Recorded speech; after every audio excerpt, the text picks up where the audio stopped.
We start with the standard bread machine. You should buy the largest capacity you can find, upwards of 1 pound. A large pizza stone is a must. Opinions differ on the purpose of a stone. Some people insist that the goal is to season the stone with pizza residue over time so that it imparts a flavor to the crust. To me, this only applies if your idea of seasoning is char flavoring. Any residue on the stone just gets more burnt with time and you end up with a nice tar coating that can smoke at high temperatures. You'll see a lot of packaging that shows people serving the pizza on the stone mounted on a metal rack and even cutting the pizza on it in the interest of keeping it hotter, but I don't understand this because of cleanup issues. The only way I've found to effectively clean a pizza stone is to put it in a self-cleaning oven during its clean cycle. You definitely don't want to use soap on one unless you want soap scum in your pie.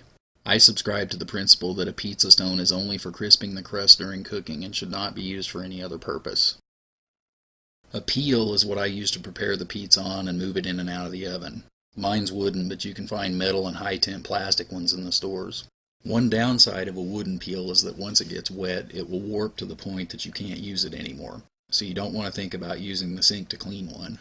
Another downside of a wooden peel is that damp flour has a tendency to stick to it, which can make for a real mess to try to clean off later. The downside of a metal peel is that dough is much more likely to stick to it if the dough isn't dry enough. The value judgment's yours to make. A rolling pie perforator is a good thing to have, but not necessary. It's just less time consuming than using a fork. Look for one that has independent wheels that roll smoothly. This one's kind of stiff, so I'm limited to rolling from the center outward instead of the preferred circle pattern. You should get a sealable plastic container large enough to drop the risen dough into to keep your flour in. Any good rolling pin will do, as will any rolling pizza cutter. If you can find a rocker type pizza blade, those are great too. I like to stay organized with compote dishes for my toppings as I prep them. One compote dish per topping is usually sufficient coverage. Have on hand one rubber spatula and a set of measuring cups and spoons. Finally, have a large round mixing bowl or bowls available to rise the dough in.